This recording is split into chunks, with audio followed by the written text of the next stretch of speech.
What's up, everybody? Vinny again.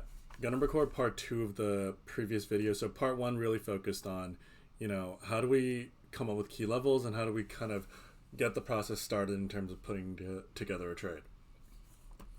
What we're going to go over in this video is another key aspect of my strategy, which kind of just focuses on finding more significant areas on the smaller time frame for us to take entries off of.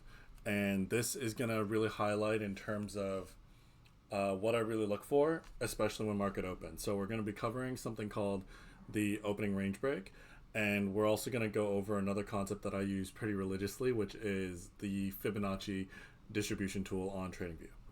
So before we even dive into anything over there, again, we've mapped out some pretty key levels on our daily time frames, right?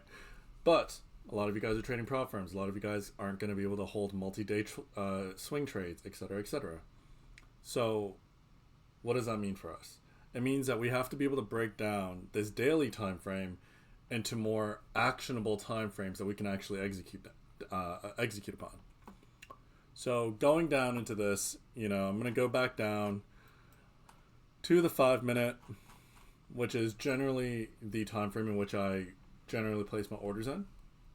And I'm just going to take a look at what happened over on the charts today. Okay. And for me, right, what I'm going to be focused on is a couple of key time frames. Right here, we have the opening candles.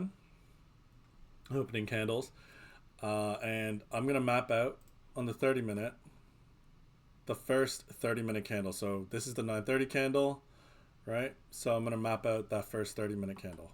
Okay. So now I'm going to do a rectangle.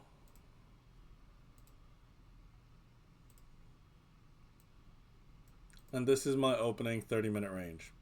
Okay. And just to make it a little bit easier for you guys to see, I'm just going to go into my canvas and we're just going to make everything white. All right. Awesome. So we have our opening 30-minute range. Okay. So we've got this 9:30 candle, and the bottom of this candle is right here. This is the low from 10 a.m. This was the low. Okay, we briefly wicked below the lows, but I'm really focused on this 30-minute range right here. Okay, now that I have the 30-minute range, right, and I have these big daily pivots from before, right? Now I understand a couple of things in terms of my mentality, right? I now understand that over the course of the past week or so, we've been in an uptrend, right? I also understand that we are approaching my next major pivot, which is close to that 25,800 area, right? So typically speaking, every single time we've touched, again, this major pivot, we have sold off. 1, 2, 3, 4, 5, right? 5 times we've sold off. That's why, again, these are called pivots. As we approach these lines, right, we can bounce off of them. Major pivots mean that if we are holding below this level, we can see lower. If we are holding above this level, we can see higher. And as we approach either sides of these pivots, the chances of these reactions happening increase, right? So as I'm coming up from this one pivot that we're holding above, as we're going into this 25,800 area, the chances will increase that we can potentially see a sell-off as we approach this area. Now, it's not to say it's guaranteed every single time, and also different news events will also impact how the candles move as well. So for example, this morning there was some news about Meta, and that caused a crazy pump before the market opened. After the market did open, we kind of sold off a little bit. Going to tomorrow, for example, the date is December 4th, 2025. So tomorrow we have core PCE, which is a huge economic print, and that can cause the markets to either rocket up or rocket down, depending, of course, on the quality of the data that's being released, whether or not it aligns with expectations or not. So, what does this all mean? Well, for starters, let's go over into the opening range. Okay. The opening range, for me, you can play either on the 15-minute time frame or on the 30-minute time frame. Me personally, I don't really like trading before 10 a.m. Eastern Standard Time. So I always wait for this 30-minute candle to establish itself. And for me, what I look for is whether or not we actually get a clean break either above or below this 30-minute range. Okay? So something along the lines of, if we break above or, right, utilizing my tool right here, if we break below. Okay? Now, the way to play this is relatively simple.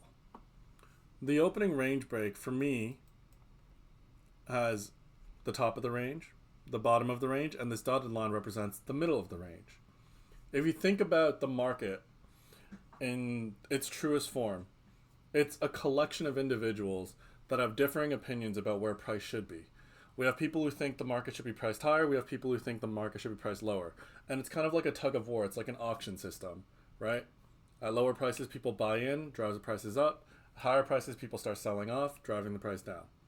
If you think about it like a tug of war, we always start at the midpoint. That's what I like to call equilibrium. And right here at the equilibrium, this is the midpoint that determines to me, okay, which side is the majority here and which side can I continue to follow along as I try to trade with the trend, as referenced in the previous video, right? So now we have the midpoint right here, right? And on the 30-minute time frames, the area in which we actually broke down below, like where we went outside of this box, was to the downside, right? That to me means and gives me a hint, okay, we are going to be positioned likelier for a potential downside move today. Okay, so now that we've confirmed, or now that we've inferred that we can potentially see a downside move, our two possibilities we're now slowly eliminating one by one. I'm not necessarily looking for the upside anymore. I'm looking for the downside, which is one of the paths that I just drew. Now, as we come in here, general rule of thumb, right? There's the top of the range and there's the bottom of the range and there's the middle of the range. I understand that at the bottom of the range, people are inclined to buy. I understand that at the top of the range, people are inclined to sell. If we can break above or below those areas, we can hop on the ride. However, until we see evidence of that, generally fair to assume, bottom of the range we buy, top of the range we sell. So as we're coming in here, we're having that tug of war, right? I don't want to enter down here, but I am comfortable entering over here, right? Right into the middle of the zone. Why? Because that's where the reset happens. That's the midpoint. That's equilibrium. That's where the tug of war really starts. And because we've already gotten such a amazing move towards the downside, as we go into this area right here in this middle point, I can now start creating my first trade idea. Okay, so let's say my first trade idea is I want to enter a short position here because, again, we're following our bearish path. Okay, what that means is essentially at what point is my theory wrong? Okay, well, the point in which my theory is wrong is if, for example, we start bouncing on top of the midpoint again and start making our way to the top of the range. So that's where I should put my stop loss. In terms of the midpoint, that could be my entry. Where would I be targeting then?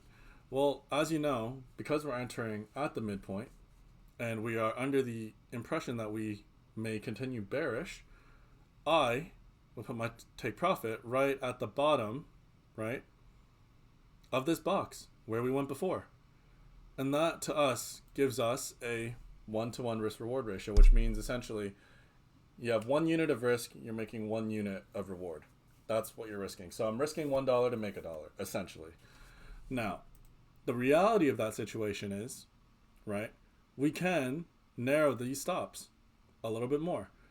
How do we do that? Well, for starters, there's going to be other concepts that I will introduce you guys to as you guys make your way through the education channels of Profit Pros that will help you refine those particular entries. Okay? But for now, This is how we trade our opening range break.